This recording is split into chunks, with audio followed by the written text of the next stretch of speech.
Hey everybody, I'm the Dr. Bob Lee from 107.5 WBLS. You are watching Open BxRx, and welcome, welcome, welcome. Coming up on today's show, we'll speak to an author, founder, and CEO of an organization that is uplifting and empowering our youth. Then we'll be joined by an old friend of the show. We'll shed some light on his company and everything that he's got going on. And we'll say, what's cooking? What's happening? And after that, we'll hear from a celebrity photographer who is empowering our community through his company, Media City. And finally, we'll be talking to a young jazz virtuoso and hearing Gen Z's take on the original art form. So sit back, kick off your shoes, and relax your feet. Here we go now. Here we go now. Just throw your hands in the air. Wave them like you just don't care. Like a Ginger Rogers and a Fred Astaire. Let me hear you say, oh yeah, I hear that. You're watching Open. We'll be right back.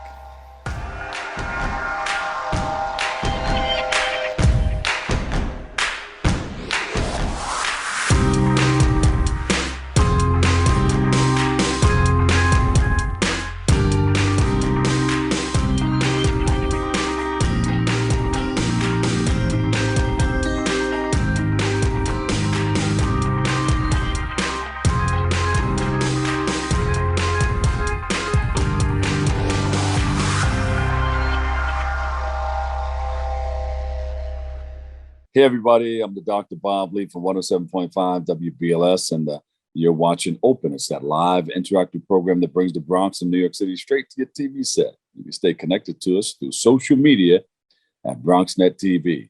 Leading things off, our first guest is an author, public speaker, community leader, founder and CEO of Keeping Communities Safe. She joins us today to highlight the work that she is doing with the organization, Keeping Communities Safe, to speak about her book, Behind Prison Walls, and to promote some exciting events. So please welcome to the show, Davida Gilchrest. Davida, welcome. Hey, Thank you. Yeah, Davida, tell us a little bit about yourself and where your passion for teaching and mentorship stem from.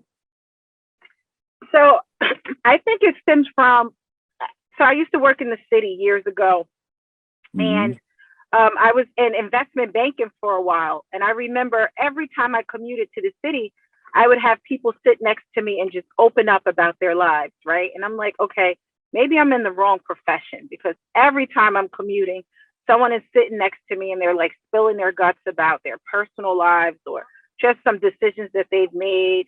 So I decided to go back to school and get a degree in the human services field. And that's how I started Keeping Communities Safe in 2007 out of a very small dance studio. Someone donated space to us, and then we grew to over 25, 30 youth all over Westchester County. And then it kept growing over the years. So I think I just wanted to do like a Sunday program to mentor youth that were underserved and needed help on getting back on that path of independence, right? To help them become self-sufficient. And then it just kept growing and growing. And here we are today. 16, almost 17 years later, the program has grown tremendously. We have over 400 families, 96 youth. It's a youth mentoring program, but it's also a community advocacy agency. Yeah, and where did we first meet? Because I've seen you out there and I've heard you out there for some time. Yeah. Okay. So I know we met, I want to say early 2000s or maybe late 90s. Yeah. I'm trying to think. I know I used to do a lot of stuff for BLS when, what was his name? Tim Ralph was there. Oh, okay. You're right. And I think that's how Tim Ralph, his sister, is one of the big actors.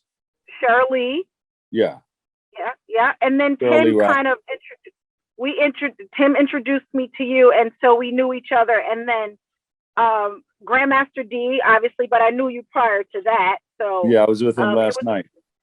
Oh yeah, shout out to Drew. Yeah. Listen, what led you to the creation of CKS, Keeping Communities Safe?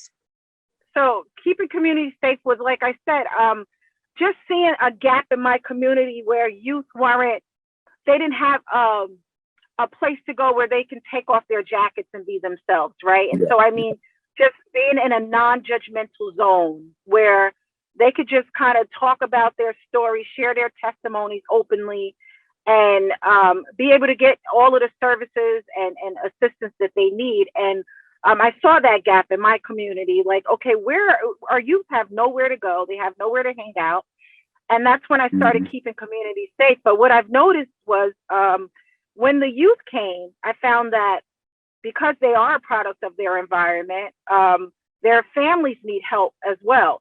So I said, I'm going to add another service onto the agency. And that's when I came up with the community advocacy with being able to assist families with career development, job placement, SNAP benefits, and housing. And so good. Not only are we providing a service to the youth, but, you know, to their family as well. Excellent. Now, of course, you know, it's tough to do it all by yourself. You want to shout out some of your members that are working with you? Yeah, definitely. So definitely Yvette. Yvette's been with me for 4 years now. She's amazing. She's just so available and utilizing her skills and talents in her role as the housing supervisor. Definitely all of my board members. Jasmine, for sure. Jasmine Clark. She was actually a youth when I started the organization, and now she's the board president. So she was there when the Keeping Community Safe was just a seed. So she watched it grow and blossom into this beautiful flower. So I am grateful to have her on the board as the board president. So definitely Jasmine and Yvette. Those are my two biggest supporters. Definitely a husband and wife as well. Rhea and her husband, they're board members. So yeah, I'm grateful to have people that definitely not just support my mission, but support me on this walk. Yeah. What are some of the other services that you provide throughout the year? Yeah, so we also have a senior program. The senior program, we provide advocacy for our seniors who are having financial hardship, do not know how to pay their utility bills. We also partner with New York State, where we were able to help prevent eviction.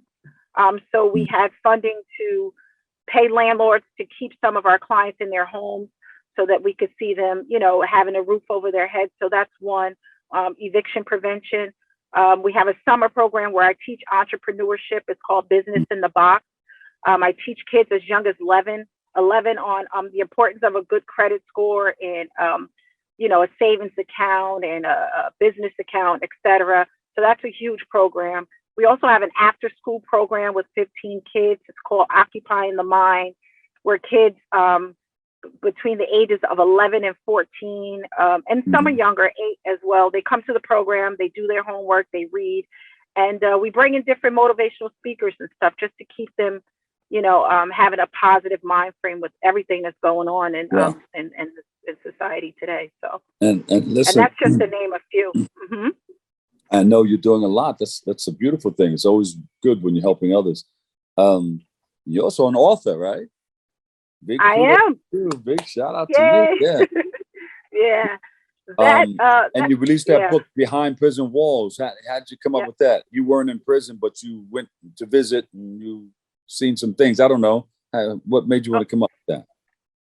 So, wow. So I started this book in 2007, Behind Prison Walls. And it couldn't have come out a better time. So it came out in November of last year. It's been a year since it's been published and released. And and the reason was because I've always felt like when people think of a prison, they think of a physical prison. But what I've noticed is that behind prison walls can be a spiritual prison, an emotional prison, a mental prison. And what I wanted people to know was that no matter what type of prison you are, there's always a bail bondsman for that prison, right? And so I found myself growing up in some spiritual prisons and trying to figure out my spirituality and, you know, where should my church home be? And also being in relationships that weren't healthy was a prison, and, you know, finding my way out of that, and just mental prisons and your thought patterns and things like that. So these were all prisons that I've experienced throughout my life. And I just wanted people to see that there is a bail bondsman for any prison that you're in. Yeah. None of these prisons are permanent. So I've been behind a lot of prison walls, and I wanted people to know that there's a way out. of your prison, whatever prison There's a that key. is. You can be locked down in many different ways, but there's a key. There's a way out. Yeah. That's right. That's a great message right there. And that's all in that book, Behind Prison Walls. Yeah, and also during COVID, Dr. Bob Lee, I mean, that was the prison. We were literally locked down. In prison, right? We couldn't go out. We couldn't do. And how do we deal with that prison? Like from a mental perspective, what do we do to find ways to get out of it? Or how do we occupy our time during that prison? And who do we speak to? And who was our person that motivated us when we were in that prison? And so I couldn't have released the book at a better time, especially during the pandemic. Yeah, people will call it being locked down or being trapped off. Trapped off. Yeah. Yeah. So that's good. So there's a way out. There's always a key. There's always a way. That's problem, solution. There's always a solution. Yeah. And of course, that's the message that you want people to take from it, right? Absolutely. And also it's my story. So I don't want people to ever be afraid of sharing their story, because we all have a plan, right? And it's okay to be not to be okay. And it's okay to share your story as long as it's going to uplift others. So I want to motivate people to put their testimonies and their stories in their book if they want to, but share your story and don't ever feel uncomfortable or different if you have a testimony. Share it and be comfortable with who you are. Yeah, I mean, the stigmas are going to be there, but just you got to break through and release is loose. What are some of the things that you have coming up? Any events coming up that we should be on the lookout for? Yeah, so a couple of things. I want to speak about the All Black Affair. So I have an All Black Affair coming up on March 18th at Club Infinity in Pleasantville. I'm getting and that's a whole nother side of me. I've been in the promotions and marketing world for over 20 years. Yeah. And this is me getting back out there and really promoting and finding some creative ways to raise money for the organization, as I've been raising funds for the organization, or I should say funding the organization completely out of pocket since 2007. So this All Black Affair, a portion of the proceeds will be donated to keeping communities safe.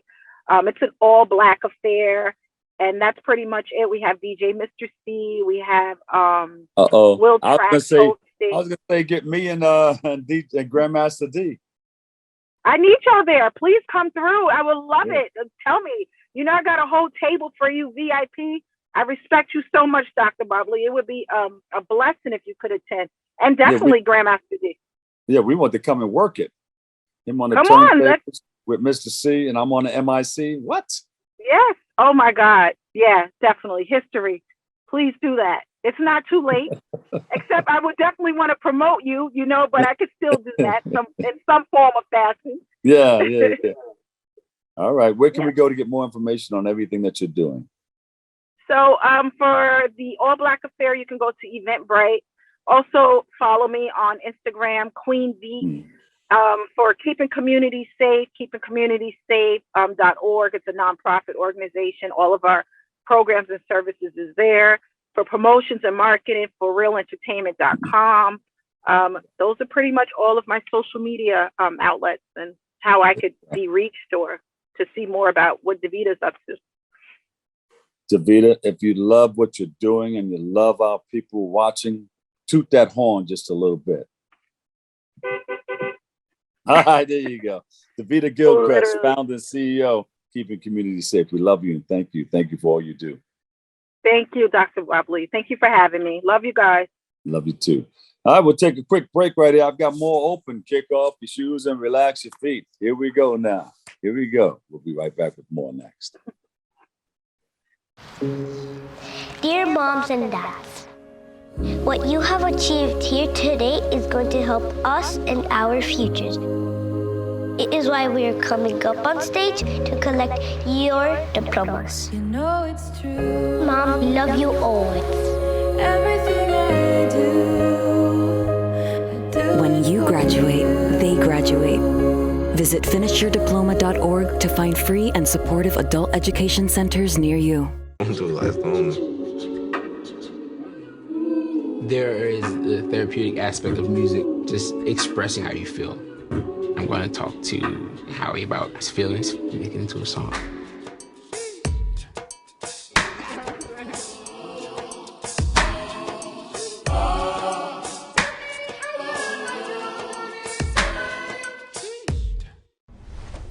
Most hiring algorithms would scream me out.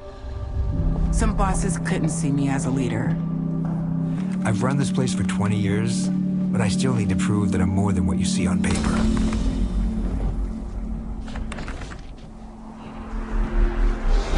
I've been running code as long as I've been able to reach a keyboard. This is what I do. It's second nature for me, coordinating 100 details at once. It's the way my mind works. I have a very mechanical brain. I sold them on my skills. You gotta be so good they can't ignore you. My magic is Analytics and empathy. That's how getting clients. You have to have the confidence in yourself to show up and defy the odds. I am more than who I am on paper. I never got a college degree. And today, I'm the CEO of my own company. People want to tell me I'm one in a million, when actually I'm one of millions. Stars are all around us. It's time for them to shine. You can now watch MNN, Brick TV, QPTV, and SIC TV on BronxNet. Tune in to BX Omni, Channel 67 Optimum, 2133 Fios during most Sunday evenings. We'll show you some amazing content from our friends at Manhattan Neighborhood Network, Brick TV in Brooklyn, Queens Public Television, and Staten Island Community Television. Every borough represented in the Boogie Down. Epic partnerships for the ages. And catch our new Next channel, produced in partnership with MNN, 24/7 on BronxNet Channel 952 Optimum and 2138 Fios. Kaboom! Welcome back, everybody. Our next guest is a friend of the show, no stranger to the show. Been here before, been here, done that. He's the CEO of MASC Hospitality Group and the founder of the Bronx, Brooklyn, and Uptown night markets. He's sitting down with us today to highlight everything that he's doing in 2023. So please welcome to the show, Marco Shalma. Marco, welcome, man. Hey, how you doing, man? Good, to how see are you? I'm always good. I actually kind of love this. This is like a tradition that we get before the season starts. We come on your show, and that sets us off with good luck for the rest of the year. So I'm happy over here, everything. I remember, ready to go. Yeah, I remember when we first did this. We came on, we were talking about the whole thing, and then here we are. You're not only in the Bronx, but you're uptown in Harlem, and you're in Brooklyn too. Yeah, well, I mean, listen, we started in the Bronx, and the Bronx is where it's where it's all started. That's what means the most for us, and after 4 years of doing that exclusively in the Bronx, we've been getting so many requests to bring the same kind of experience, the same way of we doing business to other places. Yeah. And Harlem was the first one out of the Bronx, and then Brooklyn was second, and it just made sense. People really resonate with the way that we do business and supporting our community and really kind of following our mission statement and more. So, you know what I mean? We have to. At this point, we have to. I like what you're doing. I like how you started from the bottom. Now we're here. Started from the bottom. Now the whole team's here. How was that experience in 2022? I know you were all over the place, and it was bigger than it was the year before.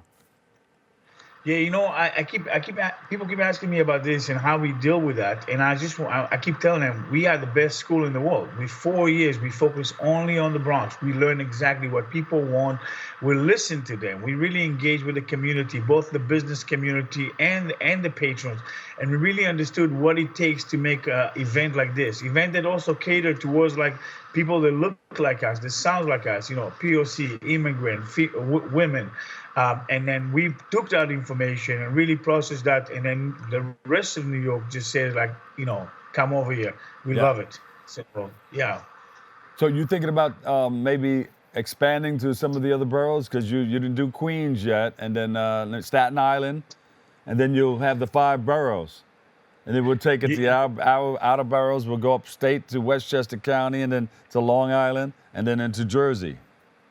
Listen, my brother, I think it's you. Are you getting my emails with my team? Because that's what you're doing? I feel you. The plan for 2023 is first and foremost to focus the energy on the existing events and the brands we have, the Bronx and Harlem and Brooklyn, and really develop the experience a little bit better. better food, better experience, more activities going on for the whole family, kids playground and such and such. And then once we feel comfortable, we want to launch the Staten Island and the Long Island this year. There you go. But again, I think I was reading your emails. I think you were. I can hear you. It's just like it comes without even writing anything. It just comes to me. But you have a lot of vendors now, right? You had a lot before the last time I spoke to you. Anybody new that you took on that we should know about? It's kind of amazing because, like, we have a good, strong foundation of vendors that have been with us. I would say like over 35, 40 vendors that have been with us since day one. I'm talking early 2017, and they all doing pretty well.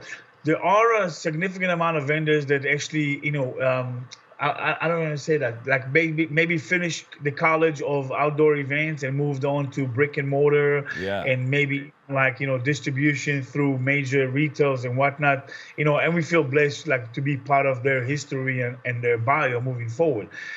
Every year we have a list of new vendors, and I think like we're looking at a couple of trends which are surprising. Jamaican food and Caribbean food in general is making going there, yeah.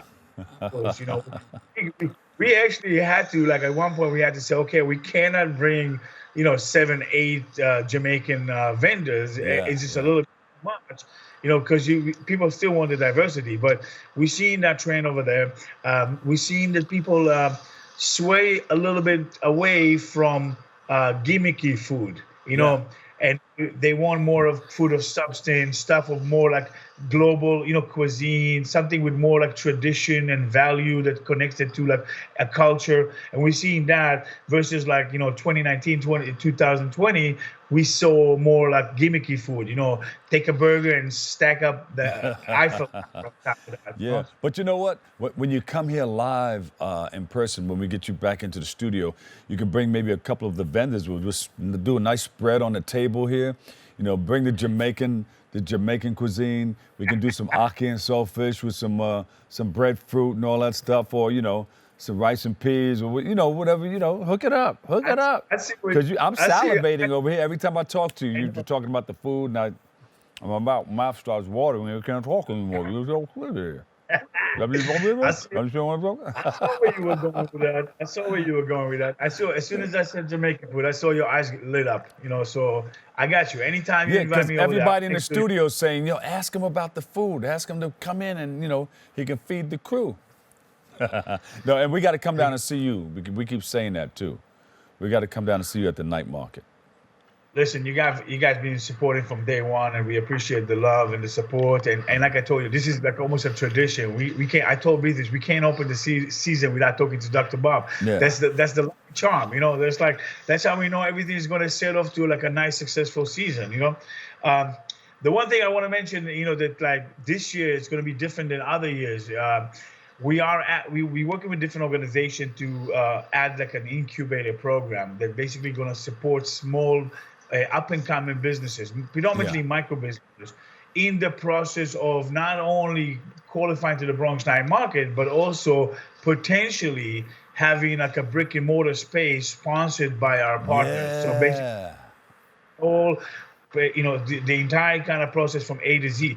In addition, like I mentioned, a kids playground is sponsored by a major brand, and basically it's going to have like kids entertainers and different hosts and musical programming and food programming to that kids playground. So it becomes more like an activity that parents can come with the kids, and then after that they can go around and do their thing in the market, and their kids are playing over there. So that's something that we're really excited about to add to our markets this year. That's a great idea, man. I can feel that.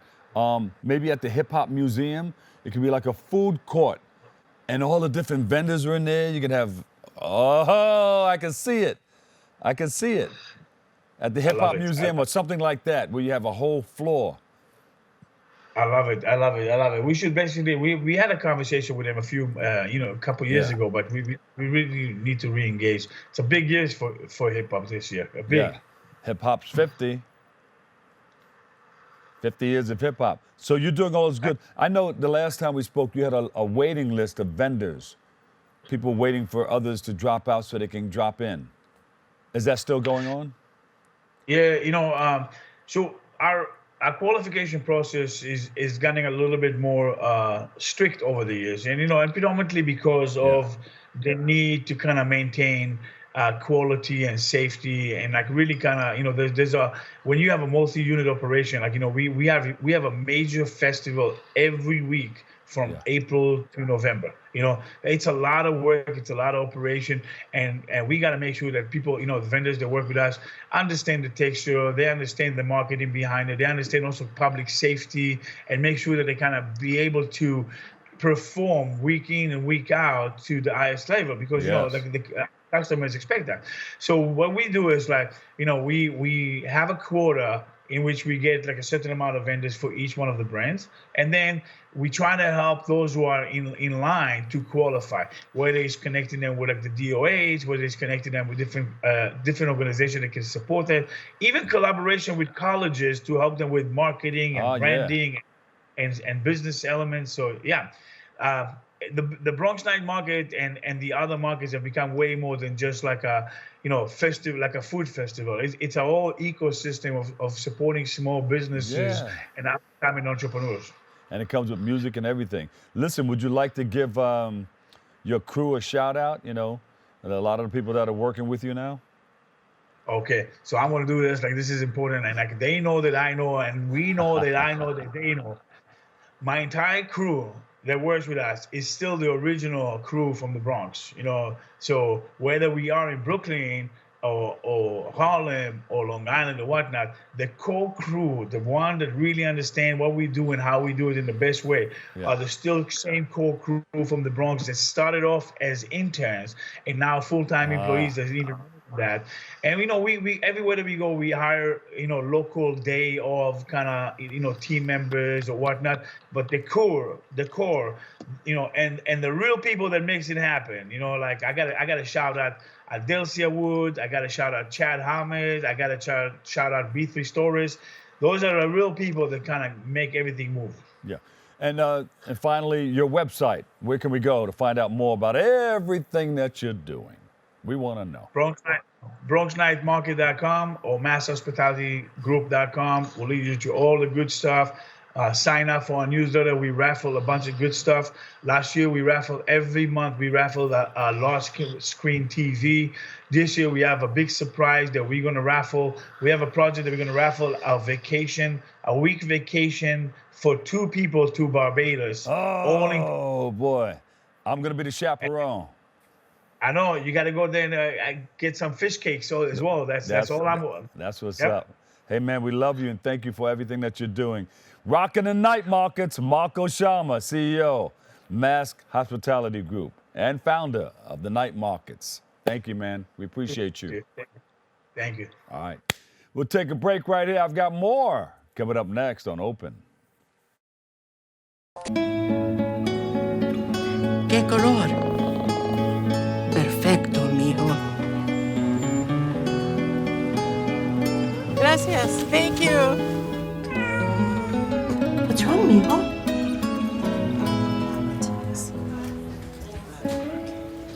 Donating to a pet's medical care is one of the many ways you can help families in your community. Pets and people belong together. Learn more at petsandpeopletogether.org. Every day, thousands of kids start vaping.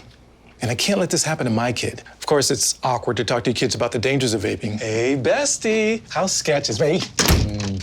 It's hard to get their attention. Ready? Go. Yes, look at that.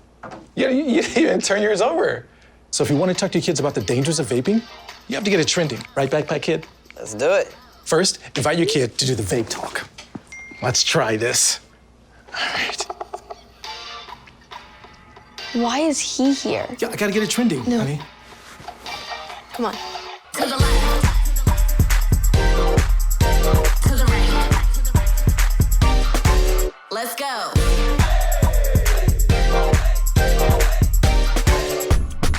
Oh, honey, can we talk? Yeah, what's up? I see a lot of your friends vaping. Visit talkaboutvaping.org for tips on when and how to have the vape talk.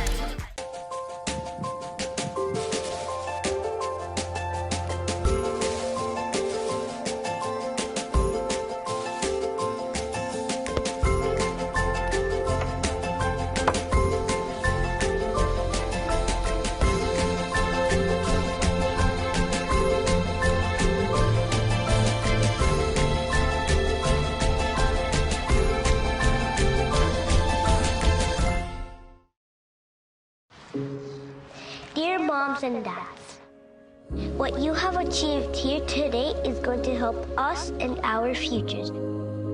It is why we are coming up on stage to collect your diplomas. You know it's true. Mom, love you always. Everything I do. When you graduate, they graduate. Visit finishyourdiploma.org to find free and supportive adult education centers near you.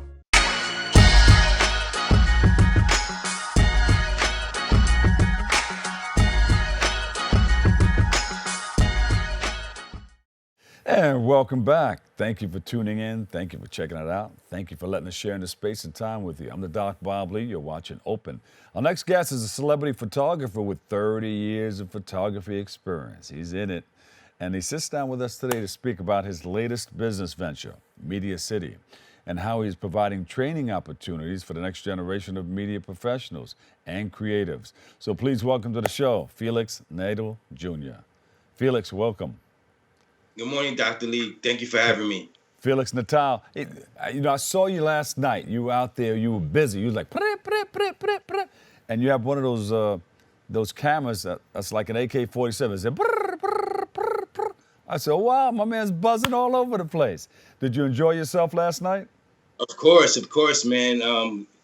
50 years of hip hop, man. Just grateful to say that I've been able to say I've photographed half of it. Yeah. What did you see? Give us your experience. Give it from your point of view. Oh, man. I mean, from Roxanne Shante to Nice and Smooth with, of course, KRS-One just closing it out and killing it like he always does, man. The energy he has always is just insane.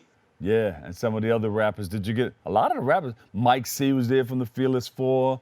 Yes. And Sweet Tea. Yeah. Furious Four. So it was a nice it was definitely a nice group of rappers. Kumo D. Oh my God! Yeah. I forget Kumo D. Jesus. Yeah, Kumo D, man. Yes, definitely, man. He killed the show as well. Grandmaster D and V, DJ Cool V. Yes. From the Cold battle Crew. Between the two of them was crazy as well, man. Grandmaster V from Houdini, the group Houdini. Yeah. Houdini, yeah. And we had a wonderful crowd too, man. I thank you for doing all that you do to capture, because you got the eye for this, man. You got the eye. So tell us what you're doing now. So I have a facility called Media City Studio. It's located in Lyndhurst, New Jersey. We just celebrated our 5-year anniversary last Saturday. And, it's a one-stop shop where we have a little bit of everything from photography space, green screen, music studio, podcasting, areas to learn makeup and hair. Oh, good. And we have an event space as well. So it's like I said, one-stop shop. And then we also teach the kids from the inner city anything in the fine arts, from photography, green screen, music production, everything. We had a group of kids here last Monday. It was about 28 of them. Half of them were from the Bronx, half from Brooklyn. And I mean, all the kids were just blown away, just seeing how, first of all, how to use a camera, number one, and then to go into the music studio and then record it. None of them have recorded before, so they got an opportunity to see what they sounded like and to see also the process of it. And a lot of people, when they first come in, they don't know anything about a green screen. Explain that. So we put the green screen so that way you could do anything for special effects, just like how you are right now, sir. So we could change the background. If you want to put a beautiful island or anything behind you, you can. Yeah. So we were showing them the whole process with that, how to properly light it, and then cut it out and then switch it out with the different backgrounds. So like I said, the kids just enjoy themselves with it. Yeah, you'd be in a snowstorm out here, but you can put palm trees and everything. Look like it's chilling on a beach somewhere, right, in Puerto Rico or something. Yeah, definitely. And then just to see, even we had a class on health and wellness, and these were student athletes, and I don't even know how to properly stretch or anything. So that was, just to see that, even the coach was blown away about, how these kids didn't even know that. So it was definitely insightful for them as well. Yeah. Who are some of the artists that you've worked with? Because, kids and students, they become intrigued based on who you've been working with and all that stuff. They say, oh no, let's take some classes with this brother right here because he's with Kumo D, he's with such and such and such and such, he's with KRS-One. So, like I said, I've been doing shooting artists for over 25 years. So I've been blessed to work with so many different people over the years. So, Ghostface, Look at Snoop. Snoop, name one. Ghostface Killer, Raekwon, 50 Cent, Lil Wayne, Ice-T and Coco, Young Jeezy, Wendy Williams, Shaquille O'Neal. I mean, I've been blessed to work with so many people. Like I said, Nicole Parker, Kiki Wyatt, Michael B. Jordan, Zab Judah. So, I've been Judah, published. the boxer. Yes. Oh, look, Zab my Judah, man, he listens to my show. My man listens to my show. Because he put out an article, said, yo, man, I listened to Dr. Bob Lee when when I was down and out. When he went to jail, he said, look at my man, Fat Joe. That's a good shot right there. Look at that. Thank you. Yeah. Yeah, that was DJ Envy, actually. That was actually DJ Envy from Power 105. Look at the belt. Kendall Hope. Yeah. That's good, man. That's good. And you take the crisp shot right there. Because you don't anticipate the shot. Just use that finger. I'm gonna send you the photos I took of you last night, later this afternoon. Let me know your thoughts. Did you take any of me doing? I know you take the off the cuff shots too. You didn't catch me picking my nose or anything, though, right? Oh no, nothing like that. I know some people out there looking for those type of shots. We call him the Postmaster General. I've never been on that Everything time. he takes, he posts. His name is Vic. I know. That's why my clients love and respect me so much, because they're like, nah, this guy doesn't. I always make sure that the clients love what I'm going to put out first before I even put it out. When do your classes start? Because I know a lot of people are going to be interested in what you're doing. Right. So right now we've been hosting it once a month. We're trying to get it to grow. I'm still getting funding and stuff like that. So right now I've just been doing it once a month, but we're hoping to have it weekly. And then by the summer, we're hoping to have it daily. So I've been reaching out to different athletes and different agencies and stuff like that to get the support. So hopefully, like I said, by the summer we could be able to have it every day. How much does it cost to put somebody through your school? And how many weeks do they need? Well, we've had it different ways. Right now, actually, everything has been totally free to the children, to be transparent. Which all has been with the money that I raise on my own or selling different products out of the facility, where 100% of the proceeds go to the kids. And then normally it's about a 4-week course. They can take anywhere, like I said, from photography, video, music, production, health and wellness. We want to be able to offer anything to the kids in the fine arts, definitely to keep them out the streets. Yeah. But if somebody wanted to pay for a kid to go through your classes, what do they need? It'll be about $250 for the 4-week course. I'm sorry. Yeah. So that's all it would cost per child. If you can identify 2 kids that really you think would help them and pull them out of the community, I would pay for them to take your classes. Oh man, definitely. I met, like I said, these kids I had last week, man. They were blown away, man. One of these kids, man, he was like, just started taking photography. When I told him that one of the photo that he took could win in the centerfold of a magazine, man, that just blew his whole confidence up, man. He was like, oh no, I'm definitely gonna take this serious. So that was the best part. And then we're supposed to switch because they go to me for 90 minutes and they go to somebody else. And they were like, half of the class wound up staying in the photography class. That's real cool. Yeah, just let my producer know, and we'll see if we can get a group of them, involved. But you gotta use your photographic eye. You'll be able to tell which ones that you'll be able to help. Somebody that you think is gonna maybe slide and go the wrong way, you can pull them into something and give them something positive. And that's what I'm all about, man. That's what it's all about, man. Yeah. My testimony was, man, I was a troubled youth just like them. And through the grace of God, man, I got caught selling drugs a few months before my 18th birthday. Yeah. And the judge said, I'm gonna give you some grace because you should have got at least 10 years. So ever since then, man, that's always been my passion, just to help the kids, help the youth, and to give back. So any way possible, I love to. That's cool. That's cool. And I like what you're doing with the Media City. What are some of the other ways that you've impacted our community through the work that you're doing? Well, of course, I always give my time as well. So I go speak to different schools. I volunteer my time, my services as well. I've donated my photo shoots for proms and stuff like that for those families that can't even afford a photographer. So I try my best, like I said, to help back as much as possible. And then, of course, getting different influencers to speak to the youth and the kids as well, utilizing my relationships. Yeah. Because we're like-minded. We've been through some of the same things, you know, in the community. I grew up in the hood, and, you know, KRS-One was talking about South Bronx, South, and the bridge is over. I'm from the bridge, Queens Bridge. Okay. I said, no, the bridge ain't over. We're still here. Look. Then I hit him with my rap. He looked at me. He said, my man KRS-One. He is the CEO of HHA, the hiphopalliance.org. Look up hiphopalliance.org. And I'm sure they'll probably be able to use some of your services over there too. Well, thank you so much for that information. Yeah. Where can we go to find out more about you? You got everything laced out on a website or social media? Yes, sir. They could go to mediacity.net. They could go to felixnataljr.com. They could also follow us on social media at the Media City Studio. And then Instagram is at Felix Natal Jr. Felix, thank you, man. Thank you for all that you're doing, you know. Thank you so much, Dr. Lee. I appreciate your support. Yeah. Have an amazing day. You too. And I always say, you know, when you help enough people get what they need out of life, you get more than you can handle. You know, definitely, it's definitely. Just the way it works. It's a circle of love.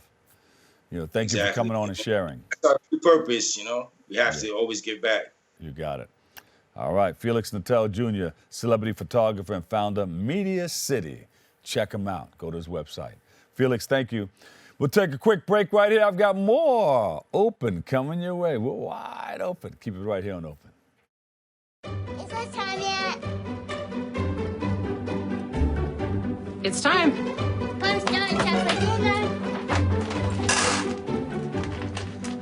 Oh, terrific.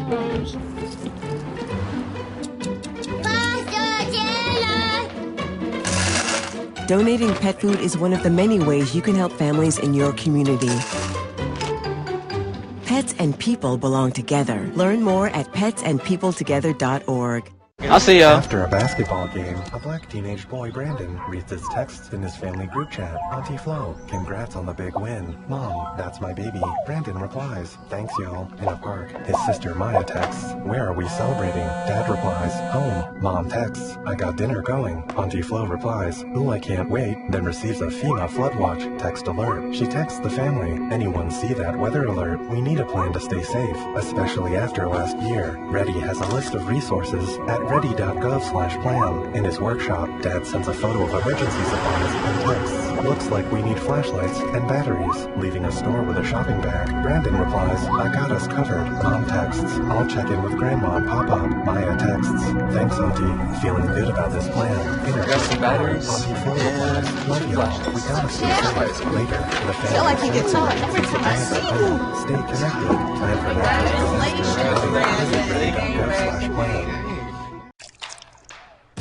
You're not gonna get it all right. Just make sure you nail the big stuff. Mama? Like making sure your kids are in the right seat for their age and size. Get it right at nhtsa.gov/the-right-seat. You can talk to me if you're feeling sad. Thanks for hearing me out, bro. Whenever you need to talk, I'm here, okay?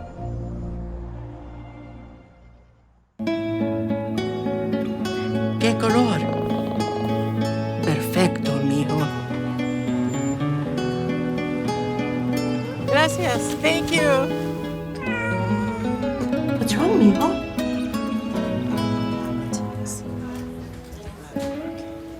Donating to a pet's medical care is one of the many ways you can help families in your community. Pets and people belong together.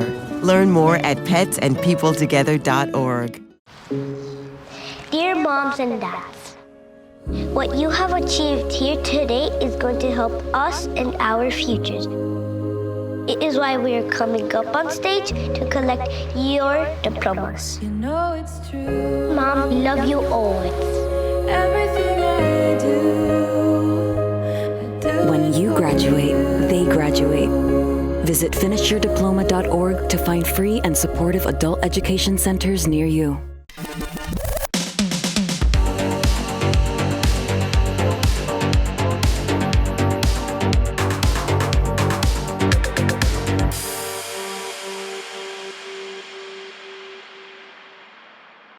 Welcome back. Our last guest is a jazz virtuoso, pianist, and composer and producer. He's also known as Mellotones. He's got it going on. He's been around. He's down by law, and he knows his way around. He joins us to speak about his rise in the music business and reflect on the inspiration behind his artistry and so much more. So please welcome to the show, Cameron Campbell. Mellotones in the house. Yes, Thanks for having me, Bob. Hey, welcome. You see, this is not in the way. This is a big help, by the way. So wait a minute. So you've been down for a while, and you've been moving around town. Yeah. And you've been in this jazz thing. Jazz? Do you play saxophone and everything? Well, I just play piano and drums as well, a little bit. But piano's my main instrument. That's where all the work is for me. Yeah. How did you get involved? How did you become interested in the piano? Well, my parents I have two siblings as well, an older brother and sister, and my parents put us all in piano lessons when we were young. Yeah.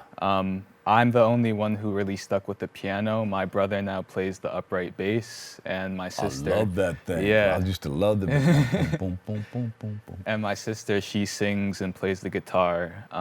So we're all still in music, but they just put us in lessons when we were really young.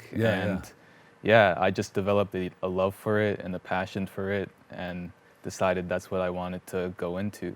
Yeah, so you made a lot of music in the house. Yeah. Did you drive the neighbors crazy for a little while? I mean, I'm sure when I was young, Yeah. and I was just, I started when I was 3 years old, and I'm sure I was just banging on the piano. So I'm sure I drove my parents crazy as well. But what was the first thing that you played, or the first thing that you learned how to play? Do you remember? I don't know if I can remember. I played. Back then I was playing. I mean, back then I was playing a lot by ear, so I was just learning as many songs as I could. I remember learning Maple Leaf Rag by Scott Joplin. I was a big ragtime fan when I was younger. I mean, the school I went to, the music teacher, she taught us about jazz and ragtime, so. Yeah, I was just exposed to a lot from a young age. So you stuck with that genre of music, jazz? Yeah. There's a lot of history started in the U.S., of course. Yeah, and New York is the epicenter of jazz. I mean, going back to the 30s, 40s, and 50s, that's where the modern language of jazz was created. People like Charlie Parker and Dizzy Gillespie. Shucks. You take them back to the tradition. Yeah. I mean, those are the people that I've studied and had to really analyze in order to have a foundation in the tradition to then progress it forward, of course. Yeah. Would you consider Wynton Marsalis and those cats as comprehensive jazz as opposed to the traditional jazz, like the Thelonious Monk and all those guys? Well, Wynton and Branford and his brothers, they're obviously building on what came before them as well, but jazz gets this reputation of being old people playing the music, background music, elevator music. But when the Marsalis brothers came onto the scene, they really brought like a young spirit back into the music back in like the 80s and 90s. So did you meet them yet? I haven't gotten a chance to meet them. Oh, you gotta meet them. He's over at the what's the theater over there on 61st Street and Lincoln Center. Lincoln Center, yeah. He runs that. You give him a call. He'll be happy to see you.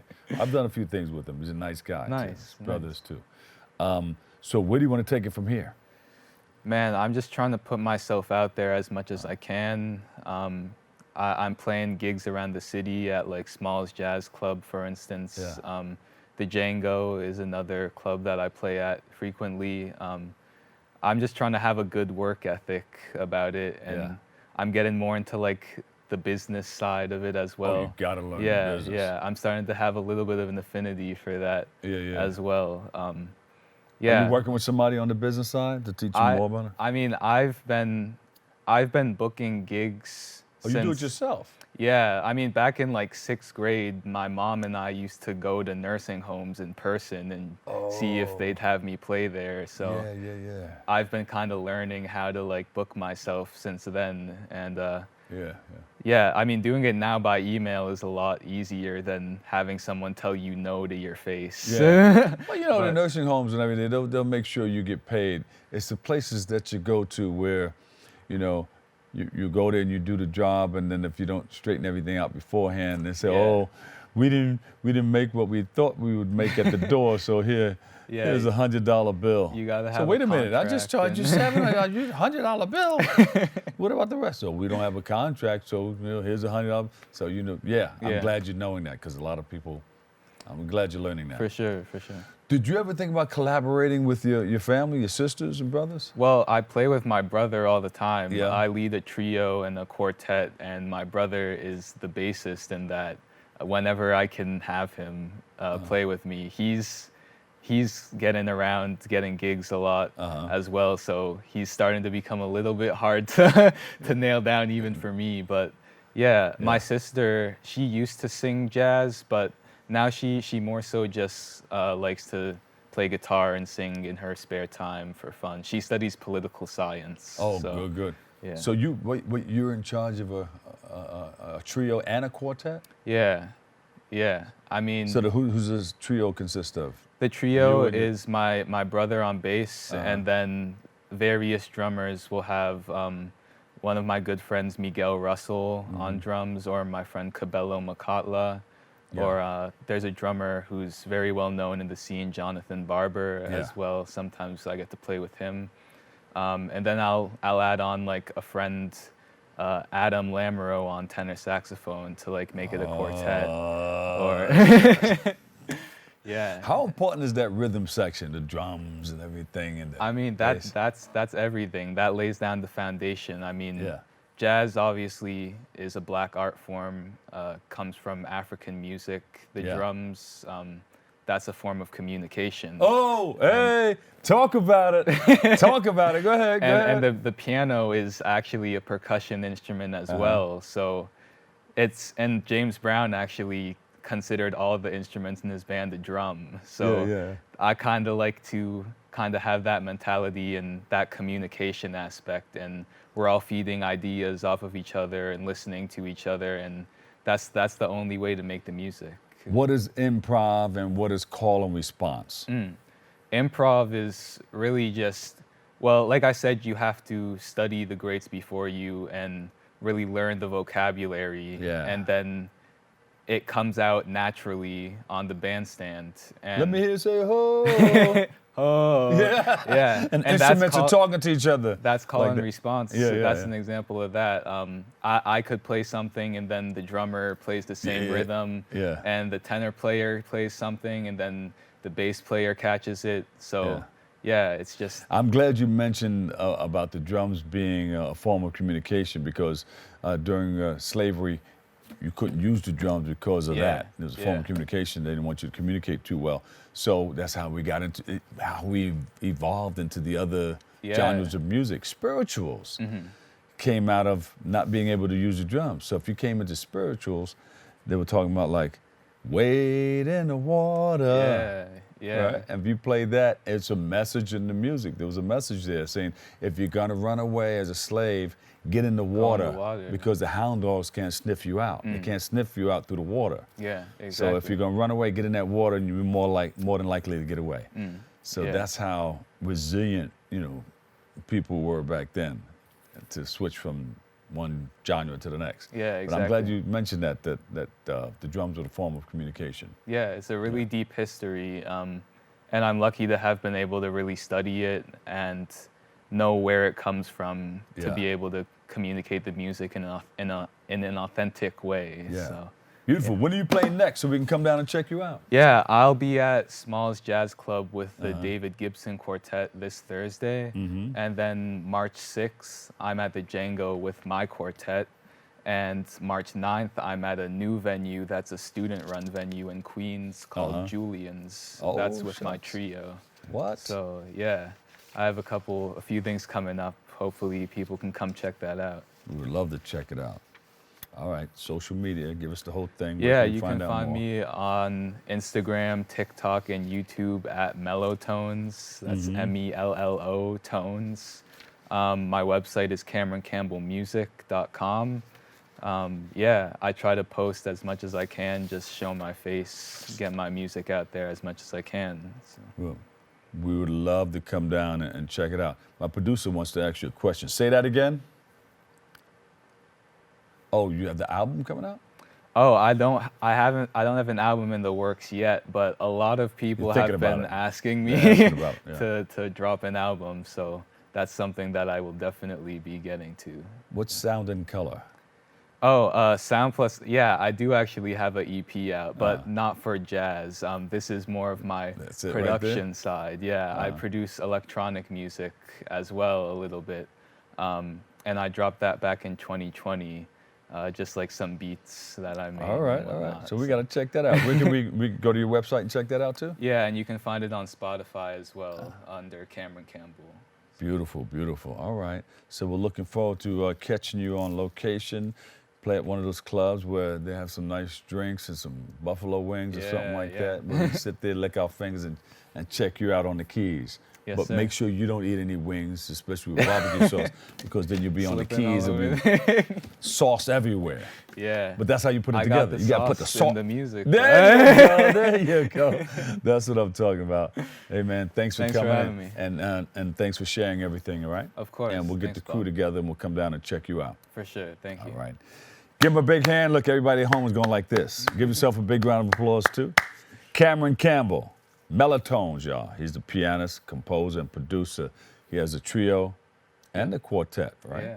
Hey, man, thanks for all that you do. Thank you so much. All right. Unfortunately, it's funny how time flies when we're having fun. Unfortunately, that's all the time we have for today's show. We want to thank you all guests for joining us, you all viewers for tuning in and following us. You can continue to follow us. Go to BronxNet TV for continued coverage, and we want to thank you for letting us share in this space and time with you. Always remember this, what you are is God's gift to you. What you make of yourself is your gift to God. So choose your choice. Let your choice control the chooser. Join hosts Kip and Arlene, Darren Jaime, and Rena Valentine on Tuesday, Wednesday, and Thursday for all new episodes of Open.